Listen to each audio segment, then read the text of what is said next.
ఇక కోవిడ్ టీకాకు వెళ్తే రేబీస్ ఇచ్చారు. నల్గొండ జిల్లా కట్టంగూరు పిహెచ్సిలో ఈ ఘటన చోటు చేసుకుంది. వ్యాక్సిన్ కోసం ఓ మహిళ కట్టంగూరు పిహెచ్సికి వెళ్లారు.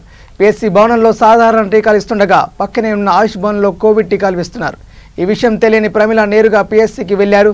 అదే సమయంలో వచ్చిన ఓ మహిళకు నర్సు యాంటీ రేబీస్ వ్యాక్సిన్ వేసిందని, కోవిడ్ టీకా ఇవ్వాలంటూ ప్రధానోపాధ్యాయుడు ఇచ్చిన లేఖను చదవకుండానే తనకు అదే సిరంజితో యాంటీ రేబీస్కు వ్యాక్సిన్ ఇచ్చిందని ఆమె ఆరోపించారు. ఒకే సిరంజితో ఇద్దరికి ఎలా ప్రకారాన్ని ప్రశ్నించడంతో నర్సు అక్కడి నుంచి వెళ్లిపోయిందని తెలిపారు. ఈ విషయంపై మండల వైద్యాధికారి కల్పనను వివరణ కోరగా బాధితురాలు కరోనా టీకా బ్లాక్లో కాకుండా యాంటీ రేబీస్ వ్యాక్సిన్ ఇస్తున్న గదిలోకి వెళ్లారు. ఆమెకు కుక్క కరిచిందని నర్సు పొరపాటు పడింది. ఆమెకు రేబీస్ వ్యాక్సిన్ వేయలేదు, టీటీ ఇంజెక్షన్ ఇచ్చాం, దాంతో ఎలాంటి ప్రమాదం ఉండదని తెలిపారు.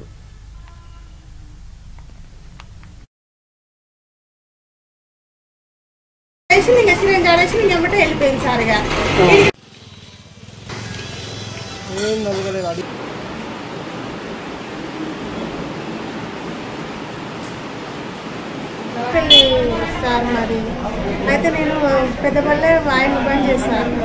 అయితే సూది సార్ అన్నాడు కదా, సూది వేయించుకొచ్చుకో కరాను సూది అని సారు నాకు ఈ షిప్ రాసిచ్చిండు.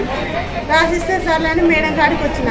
మేడం కాడికి రాగానే ఆ కుక్క సూది వేయించుకునేటో పక్కకు నిలబడ్డది. పక్కకు నిలబడంగానే నేనేం చేసిన, మేడం ఇది ఎక్కడ వేస్తారని ఈ రిపోర్ట్ ఇచ్చిన ఆమెకి. ఇవ్వగానే ఆమెకి వేసి సూది మళ్ళీ నాకు ఆవసరం నాకు సగం ఏమైనా ఆమెన్నదిగా నాకు సగం నాకు వేసే దాంట్లో మళ్ళీ ఆమెకి వేస్తున్నాయిందని ఆమె అని అంటే వేసింది దొంగ వేసింది ఆ వేసింది ఇంకా సిరంజ్ ఆడేసి ఇంకెమ్మటే వెళ్ళిపోయింది సార్. ఇక ఇంటికి రాగానే కుక్క సూది ఎట్టినది కుక్క సూది అంటుంది.